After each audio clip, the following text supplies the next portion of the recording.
اب خود کہہ رہی ہے نیب پروسیکیوٹر کے ریمانڈ بیک کر دیا جائے. نیب پروسیکیوٹر خود صرف یہ نہیں کہہ رہے کہ ریمانڈ بیک کر دیا جائے، وہ یہ کہہ رہے ہیں کہ اپیل ایکسیپٹ کر لیں اور اپیل ایکسیپٹ کر کے جو کنوکشن ہے، جو سزا ہے، اس کو ختم کر دیں. اب پوزیشن یہ ہے کہ ان کو نظر آ رہا ہے کہ کیس میں کتنی کمزوری ہے ان کے کیس میں، کیونکہ پہلی بات تو یہ ہے کہ جو حق تھا عمران خان صاحب اور بشریٰ بی بی کا کہ وہ جرا کر سکیں، گواہ جو ان کے خلاف پیش کیے ہیں نیب نے ان کے اوپر، وہ ان کا حق چھین لیا تھا نچلی عدالت نے، ان کو جرا ہی نہیں کرنے دی تھی. تو یہ اتنی بڑی مس ٹرائل ہے، اتنی بڑی آئین کی خلاف ورزی ہے، قانون کی خلاف ورزی ہے کہ اس کے بعد یہ جو سزا تھی یہ رہ ہی نہیں سکتی تھی. دوسری بات یہ ہے کہ انہوں نے الزام یہ لگایا تھا عمران خان صاحب کے خلاف کہ ایک جیولری سیٹ انہوں نے انڈر ویلیو کیا تھا، یعنی کہ اس کی قیمت زیادہ تھی اور انہوں نے سستا خرید لیا تھا. اور قیمت زیادہ ان کا یہ بیان تھا کہ یہ 180 کروڑ کی جیولری ہے. تو حکومت کو کوئی مل نہیں رہا تھا کوئی شخص جو یہ قیمت لگا سکے اس جیولری سیٹ کا. تو حکومت نے دبئی میں ایک عمران مسیح کو پکڑا جو کہ سپیئر پارٹ، کاروں کے سپیئر پارٹ بیچتے ہیں، اور ان کو پکڑا اور ان سے کہا کہ آپ ایک 2 صفحے پہ لکھ دیں کہ اس کی قیمت جو ہے 170 یا 180 کروڑ روپیہ ہے اس جیولری کی. وہ اس کو پتہ نہیں کیا پیسے دیے، کیا پریشر کیا. وہ بی کام ہے، وہ بلکہ بی کام میں فیل ہوا ہے، وہ انٹرمیڈیٹ صرف پڑھا ہوا ہے، اس کو جیولری کا بزنس کا کچھ پتہ نہیں ہے. اس کی ایک سرٹیفکیٹ، اس کا ایک رپورٹ لے کے کہ اس کی قیمت جیولری کی 180 کروڑ ہے، وہ پیش کر دی اور جج صاحب نے اس کو من و من مان لیا. تو میں نے ابھی جب شروع ہی کی بحث اور میں نے جج صاحب سے کہا کہ دیکھیں یہ کیس بن ہی نہیں سکتا، کیونکہ جس بیسک ڈاکیومنٹ پہ وہ جو انحصار کر رہے ہیں وہ تو ایک اس شخص کا ہے جو کہ ایک انٹرمیڈیٹ پاس ہے اور وہ سپیئر پارٹ کا اونر ہے، اس کا جیولری بزنس سے کوئی تعلق نہیں، کوئی ایکسپرٹیز نہیں. تو اس لیے ان کا کیس بالکل نہیں بنتا. تو اس پہ خیر پروسیکیوٹر صاحب نے کہا کہ جی یہ میرٹس کی بات ہے، اس کو ابھی نہ ذکر کریں کیونکہ میں نے کنسیڈ کر دیا ہے. لیکن جو کنسیشن دینے کی وجہ ہے، جو کہہ رہے ہیں کہ اس کو بے شک آپ سیٹیسائڈ کر دیں اور اپیل مان لیں، اس کی بیسک بنیادی وجہ یہ ہے کہ جو شہادت پیش کی تھی نیب نے وہ بالکل بوکس شہادت تھی، وہ فیبریکیٹڈ شہادت تھی، وہ انہوں نے فراڈ کے ذریعے شہادت پیش کی تھی اور جو جج صاحب نے نیچے مانی. اس لیے میری نظر میں ہمیشہ کہتا تھا کہ یہ جو کیس ہے عمران خان صاحب کے خلاف، جس کو حکومت کہتی ہے بہت بڑا کیس ہے اور ہم نے اتنے اربوں روپے کی جیولری کا غبن پکڑ لیا، وہ کیس ایکچولی اتنا غلط کیس تھا، اتنا بے بنیاد کیس تھا کہ آج پروسیکیوٹر کو خود اس کو کنسیڈ کرنا پڑا. آئی تھنک اب علی صاحب آپ کو بتائیں گے. جی، پھر علی صاحب سے احتجاج کے حوالے سے پوچھیں گے. کہیں نیب یہ تو نہیں چاہ رہی کہ دوبارہ تیاری سے یہ کیس کیا جائے، اس بار یہ کیس دبا کے دوبارہ تیاری سے نیا بنایا جائے کیس؟ کہ دیکھیں ایک بار کیس ختم ہو جاتا ہے، اس کے بعد وہ کیا کرتے ہیں یا کیا نہیں کرتے وہ الگ بات ہے. لیکن ہمارا تو مقصد یہ ہے کہ جو ہم ہمیشہ کہتے آئے ہیں کہ زیادتی ہو رہی ہے، ایک فراڈ کیس بنایا گیا ہے، فراڈ کیس ہے اور اس میں سزا بھی فراڈ کے طریقے سے دی گئی ہے. جو نچلے جج صاحب تھے وہ پریشر کے ذریعے انہوں نے آ کے، بلڈ پریشر بھی ہو گیا ان کو، اتنا پریشر تھا ان کے اوپر، انہوں نے یہ کیس جو ہے وہ فیصلہ کیا.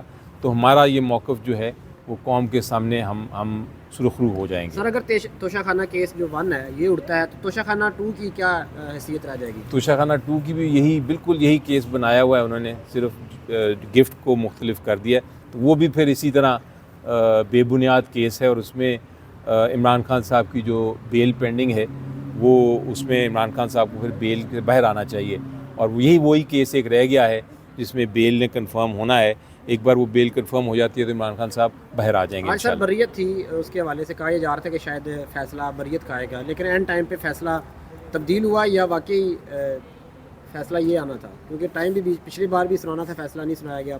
اس بار دن کو یہ کہا جا رہا تھا صبح کے ٹائم کے خبریں بھی چلی کہ بریت ہو گئی ہے، لیکن اس کے بعد جب فیصلہ آیا تو پتہ چلا کہ مسترد ہو گئی ہے. دیکھیں جی، نیچے عدالت سے ہمیں کوئی ایکسپیکٹیشن نہیں ہے، کوئی امید نہیں ہے کہ وہاں ہمیں انصاف ملے گا. آپ نے سائفر کیس دیکھا تھا, آپ نے یہ توشہ خانہ کیس دیکھا تھا, آپ نے نکاح کا عدت کا کیس دیکھا تھا. ان سب میں نچلی عدالتوں نے کیا کیا؟ انہوں نے بس غلط ملت فیصلہ کر دیا, کیونکہ ان کے اوپر دباؤ تھا, پریشر تھا, ان کو فیصلہ کرنا ہی تھا. اس لیے ہمیں نیچے سے انصاف ملنے کی کوئی امید نہیں ہے, نہ تھی نہ ہوگی. ہمیں انشاءاللہ یہاں سپریم کورٹ اور ہائی کورٹ جہاں ہم کھڑے ہیں, یہاں سے انصاف ملنے کی ہمیں امید ہے. جی علی محمد خان صاحب بتائیے. میں اس پہ ذرا ایک دو باتیں کرنا چاہوں گا.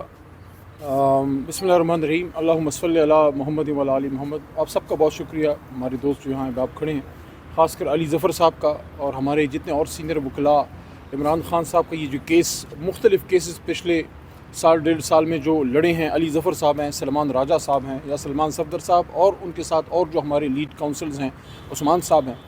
دیکھیے آج بطور وکیل, دیکھیں بطور سیاسی کارکن تو میرے لیے بڑا خوشی کا دن ہے کہ عمران خان صاحب کا یہ جو کیس ہے, یہ اس کو آپ ایسے سمجھیں کہ ریاست نے یہ مان لیا ہے کہ انہوں نے ظلم کیا ہے. آج کیس ٹیکنیکلی اڑ گیا ہے. عام عوام کے سمجھنے کے لیے ہے کہ جب ہمارے محترم سینئر وکیل جناب علی ظفر صاحب نے محترم چیف جسٹس صاحب اور میاں گل صاحب کے سامنے جب یہ نقطہ رکھا کہ رات کے اندھیرے میں رات کے 11:30 بجے تک یہ ٹرائل چلایا گیا, اور جو حکومتی گواہ تھے نیب کے, ان پہ جناب عمران خان صاحب یا ان کے وکلاء, ظاہر ہے خان صاحب نے خود تو نہیں کرنا تھا, ان کے وکلاء کو ان کو کراس ایگزامینیشن کا موقع تک نہ دیا گیا, جس کو آج حکومتی وکیل نے کنسیڈ کیا کہ ہاں یہ ظلم ہوا ہے, یہ ضابطے کی خلاف ورزی ہوئی ہے, یہ قانون کا, یہ اب میرے الفاظ ہیں کہ یہ قانون کا قتل ہوا ہے. یہ تو کسی ایک سائیکل چور کا بھی کیس ہو نا, کوئی سائیکل چور کا کیس ہو, کوئی جیب کترے کا کیس ہو, اس کو بھی اتنے رائٹس ملتے ہیں کہ اس کا وکیل استغاثہ پہ کراس ایگزامینیشن کر سکے. ملک کا سابق وزیر اعظم جو امت مسلمہ کا سب سے بڑا لیڈر ہے, اس کو رات کے 11:30 بجے 12 بجے سخت سردیوں میں آپ سزائیں دے رہے ہیں. آپ کو شرم آنی چاہیے. تو آج جو ہوا ہے, آج اخلاقی جیت ہوئی ہے, آج ہماری ایک وکٹری ہوئی ہے.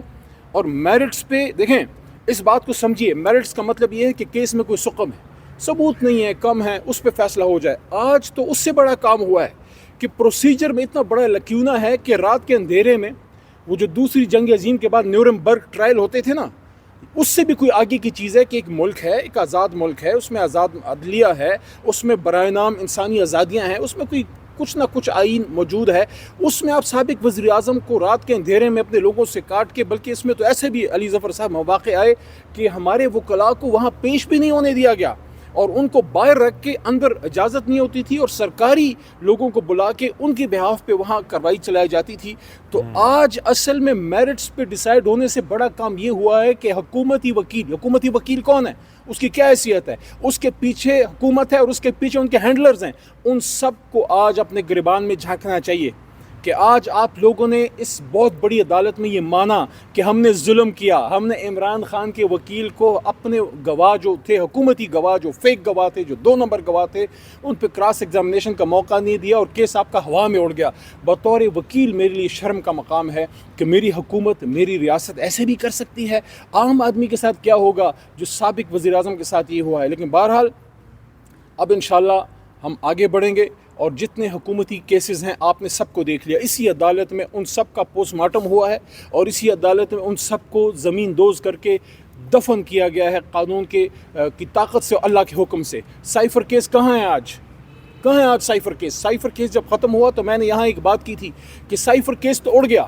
جب عمران خان اور شاہ محمود قریشی صاحب پہ سائفر کیس ختم ہوا تو اس کا مطلب یہ ہے کہ جو دعویٰ عمران خان صاحب کا تھا وہ سچا تھا. اب ایک اور سائفر کیس ہونا چاہیے ان سب لوگوں پہ جنہوں نے بین الاقوامی ایما پہ وہ حکومت ختم کی. تو سائفر کیس آپ کا اڑ گیا, آپ کا عدت کیس آپ کا اڑ گیا, جو پوری دنیا میں آپ نے پاکستانیوں کی اور ایک 1450 سال میں پہلی بار ہوا. کوشش کی کہ پہلے زنا پہ سزا ہوتی تھی, اب نکاح پہ سزا دیں. وہ کیس بھی آپ کا فارغ ہوا. عمران خان صاحب کو بشرا بی بی کو اللہ نے عزت دی. سائفر کیس ختم ہوا, عدت کیس آپ کا ختم ہوا, اور یہ توشہ خانہ کیس جو ہے اس کا بھی آج آپ نے اس کی تباہی آپ نے دیکھ لی ہے. کوئی کیس عمران خان صاحب پہ ٹک نہیں پا رہا, لیکن صرف عمران خان کو اپنے عوام سے دور رکھنے کی سازش ہے. اور آپ نے احتجاج کی بات کی, 24 کی کال ہے عمران خان کی. تمام پاکستانیوں کو ریکویسٹ ہے, کسی لیڈر کسی تنظیم کو آپ نے نہیں دیکھنا, ہماری لیڈرشپ موجود ہے, کال عمران خان کی ہے، کال نہ علی محمد کی ہے، نہ علی ظفر کی ہے، نہ علی بیجین کی ہے، کال عمران خان صاحب کی ہے۔ آپ کو اگر اپنے ملک سے پیار ہے اس دن آپ پرامن آئیے، آپ یہاں پہ بیٹھیے، چاہے وہ دھرنے کی کال ہو، چاہے وہ احتجاج کی، جو بھی ہو پرامن ہوگا۔ اور یہ پہلی بار نہیں ہے، ہم ہمیشہ آئے ہیں، ہم پرامن آئے ہیں، ہم 2014 میں بھی آئے، 129 دن یہاں پہ بیٹھے، کوئی گملہ نہیں ٹوٹا۔ اس کے بعد پاناما تحریک چلی، جب جناب میاں نواز شریف صاحب کے خلاف کیس آیا، اللہ کے کرم سے ہم نے وہ تحریک چلائی، ہم روز سپریم کورٹ آتے تھے، اس سے پہلے لاک ڈاؤن، سارا کچھ پرامن۔ وہ بھی کیس ہماری ایک گواہی ہے اللہ تعالیٰ کے کرم سے کہ اس میں بھی ہم پرامن تھے۔ اس کے بعد یہ جو 2 سال سے ہماری تحریک چل رہی ہے، دیکھیں جب تک عمران خان صاحب باہر تھے ہم نے کوئی 100 سے زیادہ جلسے کیے اللہ کے کرم سے، پرامن جلسے۔ اس کے بعد احتجاج، ظلم ہمارے ساتھ ہوا ہے، زیادتی ہمارے ساتھ ہوئی ہے، تشدد ہمارے اوپر ہوا ہے، لوگ تحریک انصاف کے شہید ہوئے ہیں۔ یہ تحریک انصاف کی صرف نہیں ہے، یہ پاکستانی ہے۔ آج آپ یہ دیکھیے عوام کا غیظ و غضب ہے۔ دیکھیں ہم کسی گالی کلچر کے حق میں نہیں ہیں، جو بیرون ملک ہو رہا ہے ہم کوئی نہیں سپورٹ کرتے کوئی کسی کو گالی دے، لیکن اس کو عوام کے غیظ و غضب کو سمجھیے کہ آپ کے عہدے آپ کو نہیں بچا رہے، آپ کی جو دنیاوی عزتیں آپ کو نہیں بچا پا رہی، عوام کا غیظ و غضب آپ کے خلاف ہے۔ کیوں؟ کیونکہ 2 سال سے جو آپ نے فسطائیت کی ہے، جو آپ نے ظلم کیا ہے، جو الیکٹڈ حکومت کو آپ نے گھر بھیجا ہے، اس پہ اب عوام آپ کو ایکسیپٹ نہیں کر رہے۔ پاکستان میں تو آپ نکل نہیں سک رہے تھے، اب بیرون ملک بھی آپ نکل نہیں سک رہے۔ اور آخری بات، میں اس پہ حیران ہوں، آپ سارے میرے بھائی اور بہنیں جو یہاں موجود ہیں، آپ کی وساطت سے پاکستانیوں سے سوال ہے، آخری بار آپ نے کب انگلستان یا امریکہ یا کسی بھی بیرون ملک کا کوئی وزیر دفاع، کوئی ان کا وزیر اعظم، کوئی ان کا وزیر خارجہ، کوئی ان کا وزیر اطلاعات، اور چاہے جائے کہ انوائرمنٹ کی وزیر یا کسی وزیر اعلیٰ کو، کسی صوبے کے کسی سینیٹر کو پاکستان میں اس طرح ہوٹلوں میں چلتے پھرتے انجوائے کرتے دیکھا ہے؟ وہ آتے ہیں یہاں اپنا ریاستی کام نپٹا کے اگلی ایک رات ایکسٹرا نہیں گزارتے۔ یہ پاکستان آپ نے بہت بہترین کر دیا ہے، جو آپ وہاں جو ہے دعوتیں اڑا رہے ہیں، جو وہاں آپ شاپنگیں کر رہے ہیں، جو آپ وہاں پہ پھر رہے ہیں۔ پاکستان ٹھیک ہو گیا ہے، اسموک ختم ہو گئی ہے، آپ کی لا اینڈ آرڈر بہترین ہو گئی ہے، سب کچھ ٹھیک ہو گیا ہے۔ جو آپ